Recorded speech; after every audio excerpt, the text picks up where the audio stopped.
자, 반갑습니다. 예, 월요일 날 우리 청년들 약간 피곤해 보이는데 그래도 에베소서 오늘 시간하고 그 다음에 다음에는 유영재님이 이제 마무리를 해주실 거예요. 그래서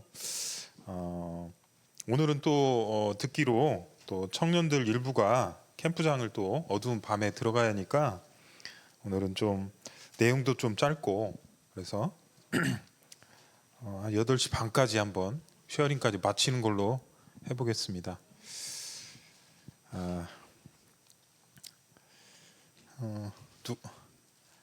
기도를 제가 해야겠네요.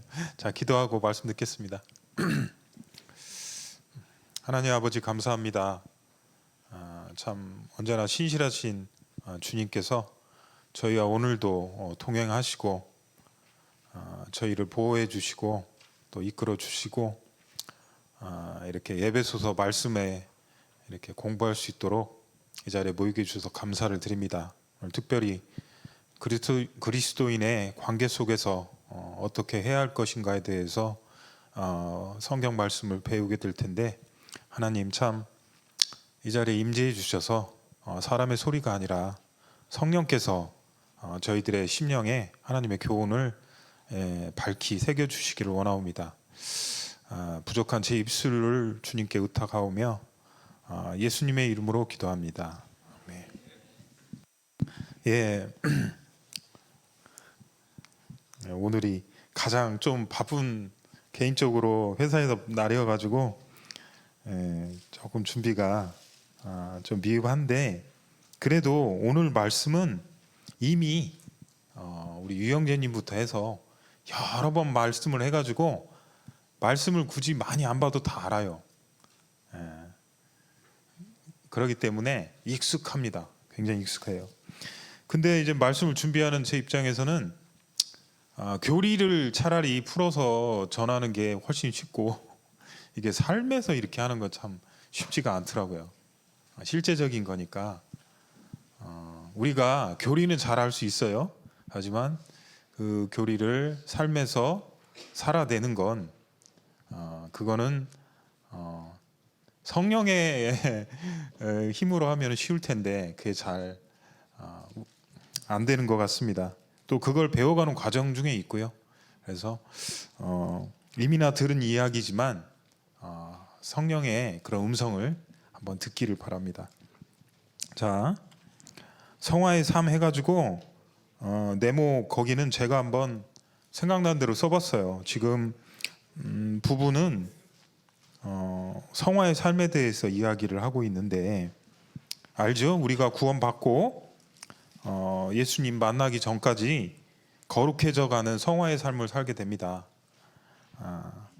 근데 바울 사도가 이렇게 로마서도 그렇고 갈라디아서도 그렇고 예배서도 그렇고 또 비슷한 골로새서도 그렇고 이렇게 성화의 삶에 있어서 큰 두 가지 줄기가 있는 것 같아요. 제가 보니까 그래서 나름대로 한번 해봤는데 첫 번째 뭐냐면 성화의 기초 해가지고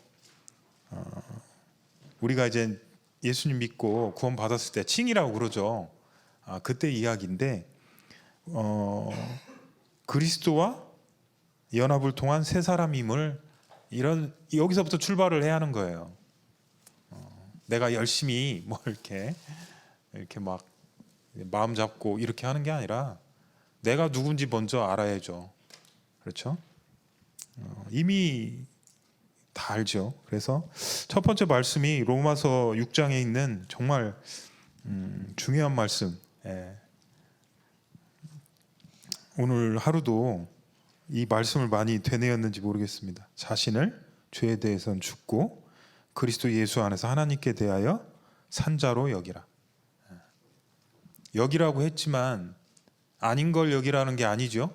이미 우리는 성령에 의해서 예수님께서 십자가에 죽으실 때 그 예수님과 연합해서 옛사람이 죽고 장사되고 또 예수님 부활하실 때 성령에 의해서 예수님과 연합하여서 새 사람이 됐죠. 거기서부터 출발합니다. 그래서 비슷한 구절이 에베소서 4장 22절 24절에 있어요. 여기서도 그 위에 로마서 6장 말씀과 비슷해요. 옛사람을 벗어버리고, 옛사람 죽었는데, 그러니까 벗어버리라는 거예요. 살아 있어서 벗어버리라는 게 아니고 죽었으니까 옛사람, 옛성품, 아담 안에 있었던 그 자신, 그걸 분별하는 게 굉장히 우리의 과제이기도 하고, 하나님의 성령의 그런 또 빛을 비추는 그런 것이 있어야겠죠. 하지만 옛사람을 벗어버리라고. 그리고 너희 심령이 새롭게 되어 하나님을 따라 의와 진리의 거룩함으로 지으심을 받은 새 사람을 입으라. 똑같은 말이에요. 죄에 대해서는 죽고 그리스도 예수 안에서 하나님께 대해 산 자로 여기라. 이게 주님과 함께 하는 성화의 삶의 첫 그런 기초가 되는 겁니다. 다 아시죠? 근데 이것만 이렇게 기억하고 있어도 안 돼요. 그 위에 성령께서 힘을 주셔야 돼요. 성령의 능력을 받으려면 성령의 충만함을 입어야죠. 충만함을 입는다는 게 뭔 말이죠? 지배를 받으라는 얘기죠. 성령께서 우리를 지배하도록 우리를 내어주는 겁니다. 이 말씀 두 개에 다 그냥 그 예수님이 십자가를 지고 나를 우리 제자 참된 제자의 길 있잖아요. 다 여기에 다 이렇게 이 다 같은 문맥입니다. 자, 성령으로 충만함을 받으라. 성화의 삶을 살려면 그걸 저는 성화의 동력이라고 그랬습니다. 이끌고 가는 거. 자, 그래서 저번 그 시간에 배웠던 5장 18절에 보면 술 취하지 말라. 이건 마시는 알코올이 아니죠. 술은 자신을 지배해. 술도 막 취하면은 여러분들 안 취해봤지만 전 소시적이 많이 취해봤어요. 깨고 나면 엄청 후회하죠. 무슨 일을 했는지 모르고 막 민영자매 막 눈이 동그라미지네. 저는 30살 이전까지는 아주 자유로운. 뭐 그게 또 부럽다고는 그런 때 생각은 아예 그냥 지나가는 세월로도 좋게 그런 세월은. 이게 술은 뭐냐면은 그 사람을 취하고 있는 거죠. 하루에 꼭 1시간을 유튜브를 봐야겠다. 그것도 취해 있는 겁니다. 볼 수는 있죠. 하지만 꼭 봐야 돼. 그래서 그 느낌으로 살아야 돼. 그럼 취해 있는 거죠. 그거에 지배당하는 거죠. 그러지 말라는 거죠. 술은 세상을 말하는 거죠. 방탕한 것이니 오직 성령으로 충만함을 받으라. 성령의 술 취한 거랑 양상은 비슷한데 우리는 성령의 충만함을 받아야 합니다. 성령이 우리를 다스리게 해야 한다는 거죠. 그랬을 때 19절에서 21절까지 성령 충만한 모습이 나오는 거예요. 그리고 뭐 받으라는 건 현재형이잖아요. 지속적으로 성령의 집을 받으란 말이고, 윗물에 시와 찬송과 신령한 노래로 서로 화답하며. 성도의 교제가 생각이 났습니다. 그러니까 성령 충만한 모습 중에 하나가 성도의 교제, 시와 찬송과 신령한 노래로 서로 화답하며. 찬양하라는 꼭 얘기는 아니겠죠. 하지만 이렇게 주님 중심적으로 주님에 대해서 우리가 청년들 만나고 교제할 때 어떻게 하죠? 그 안에는 그 가운데 중심에 누가 있어야죠? 주님이 있어야 합니다. 너무 자주 보더라도 너무나도 중요합니다. 성령의 충만함을 받으면 이렇게 나온다는 거예요. 두 번째는 뭐냐면 너희의 마음으로 주께 노래하며 찬송하며. 뭐 기도가 좀 생각이 났어요. 기도. 또 그 다음에 범사의 주 예수 그리스도의 이름으로 하나님께 감사하며. 성령 충만하면 범사에 감사할 수 있습니다. 항상 기뻐할 수 있고요. 쉬지 않고 기도할 수도 있고요. 성령 충만한 모습입니다. 그리고 오늘 주제인 21절이 이렇게 마치 22절이 시작되는 것 같지만 21절하고 이렇게 그게 더 포함되어 있어요.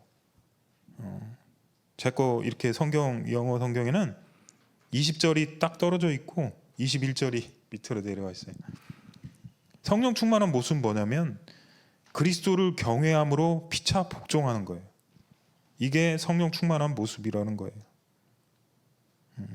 그리스도를 경외함으로, 존중함으로 경외. 경외라는 말 잘 아시죠? 경외. 무서워하고 뭐 이런 게 아니죠. 그분의 그런 높음과 그 권위 앞에서 저희가 고개가 숙여지는.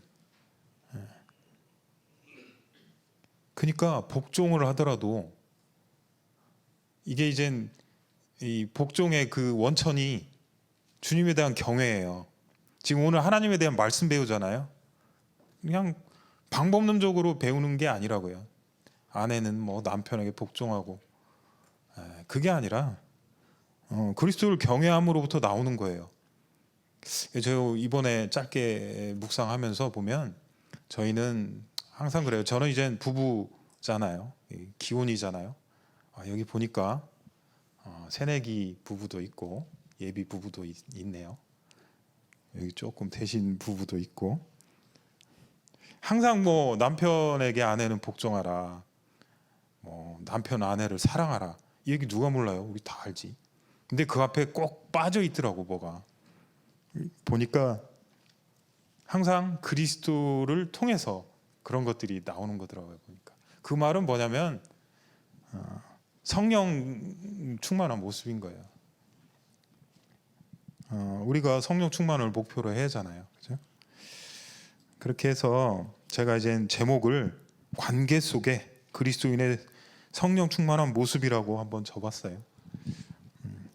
여기에 관계가 이제 아내와 남편의 관계, 그 다음에 자식과 아비의 관계, 부모와 자식 간의 관계, 그 다음에 상전과 종의 관계, 이렇게 갖고 관계, 그리스도인이 관계 속에서 어떻게 하는 모습이 성령 충만한 모습인가, 이렇게 했을 때 그리스도를 경외함으로 피차 복종하는 모습이 성령 충만한 모습이다. 그렇게 생각이 됩니다. 그러니까 아내가 남편에게 복종하고 그러는 게 아유 복종해야지 뭐 이게 아니고 그리스도를 경외함으로 그리고 성령이 충만해서 할 수 있는 거. 왜냐하면 이게 뒤에서부터 보면 저도 아내가 있고요. 또 모시고 사는 아버지도 계세요. 또 요즘 참 그 어려운 우리 아들도 있고요. 딸도 있고요. 이게 안 돼요. 이거를 무슨 뭐 관계 속에 이래 해야겠다라고 생각을 하면 안 된다는 것만 계속 느낄 거예요. 왜 안 될까요? 왜 안 될까요? 그리스도를 경외하지 않아서, 거기서 안 나와서, 성령으로 하지 않아서, 아니 내 힘으로 해보려고, 내 꾀로 해보려고 안 되더라고요. 참 안 돼요. 자꾸 잊어버려. 그래도 하나님 말씀을 그래서 다시 한번 신선하게 한번 보게요. 자, 이게 가정의 달 되면 우리 유인과 형제님이 단골로 하시는 그런 대목인데 형제님이 너무 잘하시죠.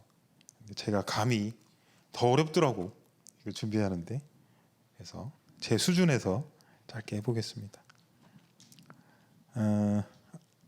22절 보니까 아내들이여 자기 남편에게, 자기에다가 동그라미가 쳐져 있어요. 제 성경에. 남의 남편에 복종하면 안 돼요. 승민자매 알았죠? 자기 남편, 자기 남편 복종하기를 주께 하듯 하라, 이렇게 되어 있네요. 그러니까 22절에 아내들한테 남편에게 복종하라고 할 때 주께 하듯 하라라고 이렇게 나와요. 주께 하듯 하라. 아내가 그리스도인이라면 주님께 대해서 그 권위와 그거 당연히 있잖아요. 예.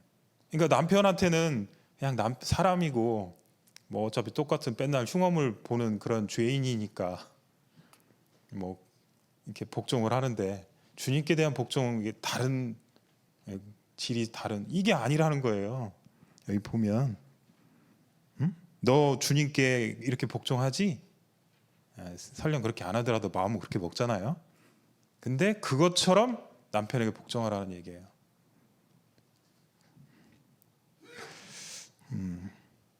그렇게 한 번도 저는 아내한테 안 해가지고 푹 찔려요. 근데 말씀은 그렇게 써 있어요. 그러죠? 제 성경만 그렇게 써 있는 게 아니죠.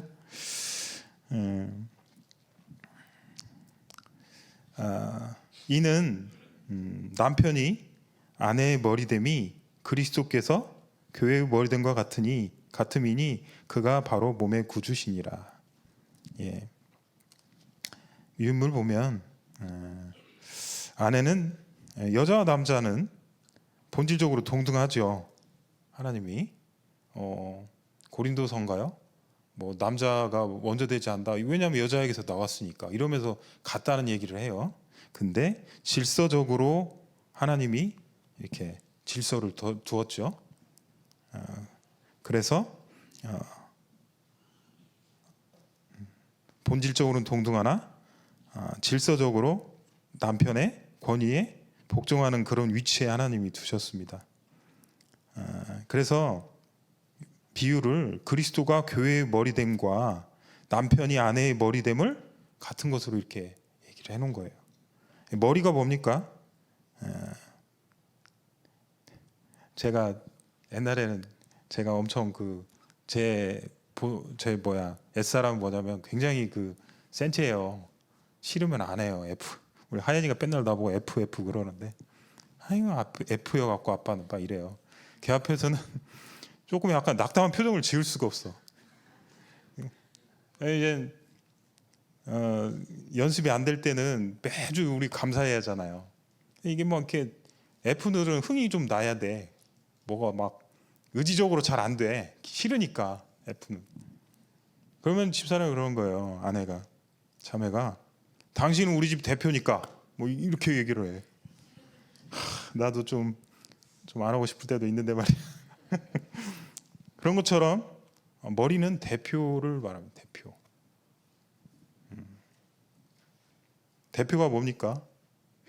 대표죠. 곧 있으면 뭐 대통령도 뽑고 국회의원도 뽑는데 그 사람을 보는 거잖아요. 그 집안에. 그리고 권위가 있습니다. 머리는. 예수님이 교회에 가지시는 그런 권위를 생각하시면 됩니다. 그리고 말씀에 보면은 몸의 구주다 할 때, 예수님을 교회 얘기할 때 23절에 보면은 몸의 구주다, 구주라는 표현을 써요. 구원자. 그래서 예수님은 머리의 위치를 강압적으로 이렇게 한 게 아니라, 아시죠? 교회를 위해 자신을 주시고 구원하신 사랑의 근거에서, 원래도 그분은 창조주기 때문에 우리의 머리가 되실 수 있죠. 하지만 그 머리됨을 이렇게 자신을 주시고 구원하신 사랑으로 이렇게 하셨어요. 자, 그래서 짧게 하면은, 교회가 그리스도에게 하듯 아내들도 범사예요. 모든 일이거든요. 에브리띵이에요. 에브리띵. 남편에게 복종하라라고 이렇게 얘기를 합니다.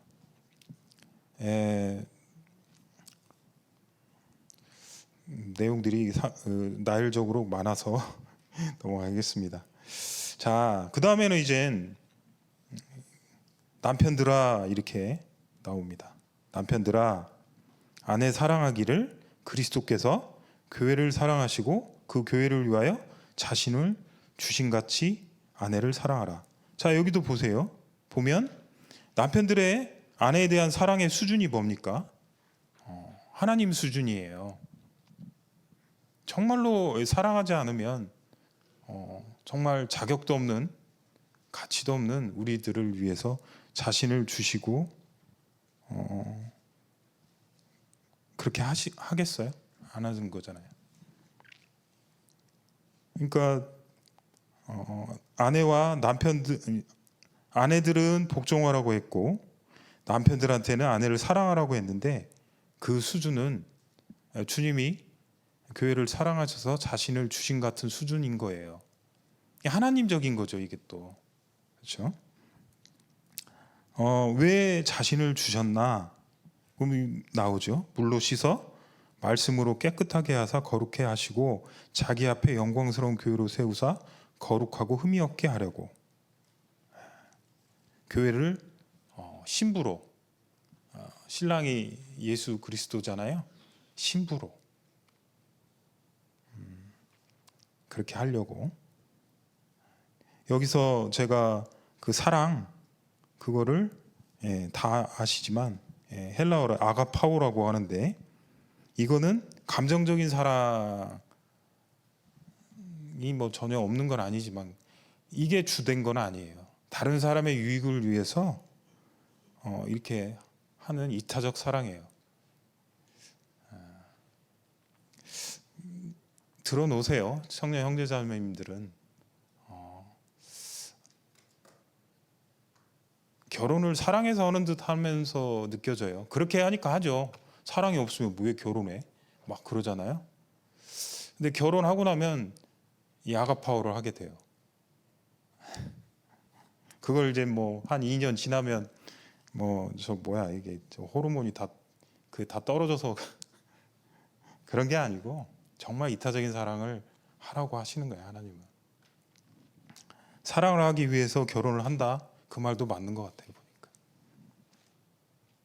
자, 이렇게 남편들한테는 그리스도께서 교회를 사랑하시고 위하여 자신을 주신 같이 아내를 사랑하라고 한 그런 말씀이 있고요. 또 하나는 뭐냐면 자기 자신, 내가 지금 몸이라고 했는데 자기 29절에 보면 육체라는 말이 나오는 것처럼 우리가 자신 몸은 정말 위하잖아요. 어디가 뭐 아프면 얼마나 그 신경을 써요. 자기 몸을 위하잖아요. 본능적으로. 그런 것처럼 그런 태도와 수준으로 사랑하라는 거예요. 제 아내가 그 작은 사람이 막 일을 너무 열심히 해. 부작용이 뭐냐면 일찍 막 이렇게 누워 막 그러면 어떻게 해요? 지금은 잘 안 하는데 옛날에 많이 주물러줬어요. 내 몸이 피곤하면 어때요? 쉬잖아요. 풀고. 그렇게 아내를 사랑하는 거예요. 굉장히 실질적이고 그렇게 하는 거죠. 돌보는 거죠, 진짜로. 이렇게 남편들한테는 그 아내를 사랑하는데 이런 두 가지 모습으로 이렇게 얘기를 하고 있습니다. 예전에 유영재님께서 아내가 남편에게 복종하는 게 쉬울까? 남편이 아내를 사랑하는 게 쉬울까? 그게 묻던 기억이 나요. 말씀에서. 어떠세요? 그동안 제가 이렇게 풀어보니까 뭐가 더 쉬울 것 같아요? 네? 어려운 질문이죠? 저한테는 남편들한테 더 그걸 요구하시는 것 같아요.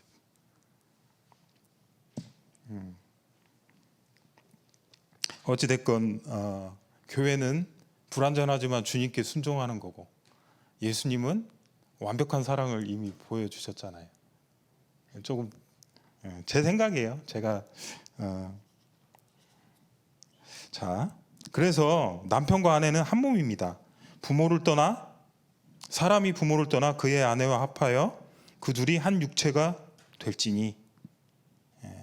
남편과 아내는 한 몸입니다. 그래서 아내를 사랑하는 건 하나니까 나를 사랑하는 거예요.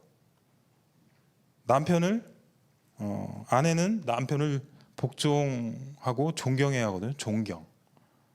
나중에 이제 결혼 예비학교 같은 거 이렇게 보면은 남자는 아내로부터 인정과 존경을 받기로 하네요.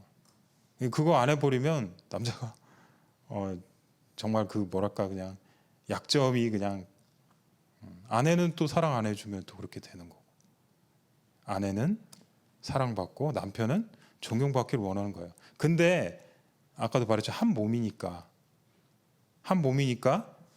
사랑하는 게, 아내 사랑하는 게 나 사랑하는 거고, 남편 존경하는 게 나 존경하는 거예요. 우린 너무 각각 익숙하잖아. 근데 하나님은 그러잖아요. 삼위일체 하나님이듯이 세 분이면서 한 분이시잖아요. 그래서 우리가 계속 그 공동체 이야기 하잖아요.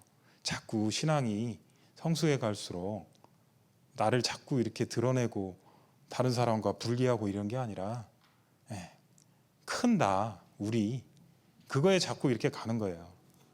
그거에 어떻게 보면 결혼을 하니까 본능적으로 이렇게 되는 것 같아요. 결혼 안 하신 분들이 많기 때문에 더 내밀한 이야기는 나중에 하겠습니다. 자, 저는 뒷장입니다. 결혼을 통한 남편과 아내의 친밀한 연합. 그렇죠. 한 몸이죠. 이게 32절에 보면 이 비밀이 크도다. 이 비밀은 교회와 그리스도와의 관계거든요. 그게 이제 구약에는 영 나오지 않았어요. 그래서 비밀은 계시와 같은 거예요. 이제 하나님이 알려주시는 거예요. 그러면서 이 바울 사도가 그리스도와 교회에 대해서 얘기한다, 이렇게 얘기를 하는 거예요. 그러니까 생각해 보세요. 주님이 머리고 교회가 몸이야. 그거 나눌 수 있나요? 같은 생명이에요. 머리만 따로 존재 못한다고 우리 배웠잖아요. 예수님이 교회를 자신의 몸으로 삼았단 말이에요. 그거는 뭐냐면 내 생명을 주고 나와 끝까지 함께 오겠다는 거잖아요. 그 비유를 아내와 남편에게 갖다가 적용하는 거예요. 그래서 정말 그런 우리가 이제 주님과 한 몸을 이루는 교회의 그런 놀라운 특권도 알 수 있지만, 우리가 아까 복종하라, 사랑하라 이렇게 얘기했는데 주님과 교회와 그 관계를 들어가지고 설명을 했다는 거에서 우리가 그 부부간의 관계를 알 수가 있습니다. 자, 두 번째, 제가 그랬어요. 복종하는 삶 해가지고 부모와 자녀. 뭐 부모가 자녀한테 복종해야 하나? 그게 아니라 하나님의 말씀에 복종하는 거고, 또 그 성령의 충만한 모습은 복종으로, 순종으로 나타난다는 의미에서 이렇게 썼어요. 자, 6자 그리고 33절 보면은 이제 부모 자녀 넘어갔으니까요. 6장 1절에 보면 자녀들아 주 안에서 너희 부모에게 순종하라, 이것이 옳으니라. 여기서도 새로운 관계, 부모 자식 간의 관계를 얘기하면서 주 안에서 너희 부모에게 순종하라, 이것이 옳으니라. 자, 주 안에서란 말이 나왔잖아요. 아까도 죽게 하듯 하라, 그리스도와 교회와 관계 속에서, 그런 관계 속에서 아내를 사랑하라 했듯이 자녀들은 먼저 주 안에서, 여기서도 주 안에서가 나온 거예요. 이 주 안에서 주석을 보니까 뜻이, 저는 예전에 주님의 뜻과 믿지 않는 부모의 그런 명령이 이렇게 상충하면 주님의 뜻을 따라야 한다, 이 정도만 알았어요. 당연히 맞죠, 그 말이. 근데 두 가지가 더 있는데 뭐냐면, 주 안에서 하면은 이 부모에 대한 순종하는 태도가 하나님에 대한 그런 순종하는 태도라는 거예요. 주 안에서라는 그 의미도 있다는 거예요. 그리고 이게 됩니까? 잘? 안 되죠. 이렇게 순종할 수 있는 힘은 주님에게서 나오는 거예요. 주님에게서. 제가 정말 저희 아버지, 저도 숫기가 없는데 마이크 하라니까 정말 난 못해가지고 이거 자꾸 하는데, 저희 아버지는 진짜 숫기가 없어요. 저희 아버지 보셨죠? 눈을 안 마주쳐. 지금 엄청 지금 막 그 자신을 막 해가지고 지금 와 계시는 거거든요. 막 조금만 막 그 오글거리면 막 가버려요 집으로. 그래서 어렸을 때 별로 아버지랑 대화한 기억이 별로 없어요 제가. 저희 아버지는 또 술을 좋아하셔가지고 늘 취해 계셔가지고 저희 아버지가 이제 그 뇌졸중으로 쓰러지시고 술을 이게 이제 안 하셨는데 그 이후에 아버지가 우리 아버지 맞아? 이런 생각이 들더라고요. 근데 이제 그런 아버지와 10년 넘게 주님이 살도록 하고 계세요. 근데 이렇게 직장에 있을 때 보면 아버지 참 구원받고 효도 참 많이 하고 정말 잘해야겠다. 그게 아버지를 이렇게 구원받게 하기 위한 그런 그래서 주님이 그거 원하는 거다. 이렇게 하고 늘 와요. 근데 아버지하고 딱 몇 마디 하면 더 이상 할 말이 없어요. 정말 어려워요. 내가 하려고 하니까 그랬던 건데. 오히려 막 더 잘하려고 하면 더 엇박자가 더 나. 그래서 정말 제가 정말 무능하고 능력이 없음을 이렇게 참 하나님 앞에 고백하게 되고 엎드리게 돼요. 정말 기도하고 근데 잘 안 고쳐지더라고요. 이게 너무 어렸을 때 그 당시에는 그게 또 이게 뭐 너무 아빠가 자식들 막 이렇게 얘기하는 게 그 너무 그게 그 당시에는 그게 아니다라는 그런 사회 풍조에서 하셔가지고 참 어렵더라고. 요즘만 안 그러겠지만 이렇게 이렇듯 주 안에서 너희 부모에게 순종하라고 합니다. 내 부모를 공경하라고 했고요. 지속적으로 하라는 거죠. 한 번 하는 게 아니라. 근데 이것은 약속 있는 첫 계명이니 이 첫의 의미는 가장 중요한 최고의 계명이다. 그러죠? 10계명 중에 1에서 4계명이 하나님께 대한 계명이고 5번째 인간들에 대한 계명 때 가장 처음 나오는 게 뭐냐면 부모에 대한 공경이에요. 주 안에서. 그리고 그렇게 했을 때 네가 잘 되고 이 땅에서 오래 산다라고 하나님이 약속을 해주셨거든요. 그거에 대해서는 유영재님께서 수직적인 이런 거 하면서 굉장히 중요하게 얘기를 했죠. 권위도 거기서 나오고.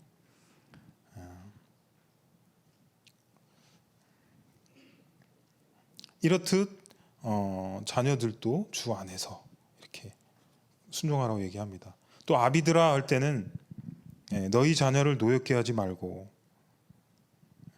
오직 주의 교훈과 훈계로 양육하라. 여기서도 주의 교훈이라잖아요. 하나님 수준을 얘기를 하는 겁니다.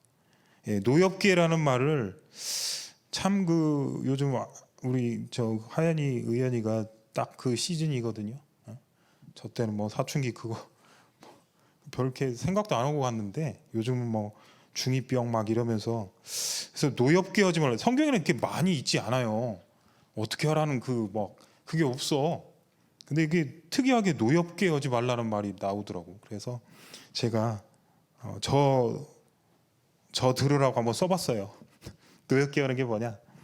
가혹함, 불합리한 요구, 과잉보, 잔인함, 불필요한 제약, 편애, 비교, 심한 질책, 약속 불이행, 무시, 무관심, 권위적 태도, 학대. 이러면 자녀들이 낙심할까 하노라. 이렇게. 나중에 저 결혼할 때 잘 한번 생각해 보세요. 그리고 주의 교훈과 훈계. 교훈은 격려와 책명으로 그 생각에 그 올바른 생각을 집어 넣는 걸 교훈이라고 그러고, 훈계는 파이데이아 들어보셨죠? 히브리서 징계라고 표현을 했죠. 그때는 자식 만드는 겁니다. 아이를 키우는 과정에서 부모나 교사가 행하는 온갖 지도와 훈육, 그게 주의 교훈과 훈계예요. 그래서 그런 것으로 양육해라. 영적, 정서적, 육체적 필요를 공급하라.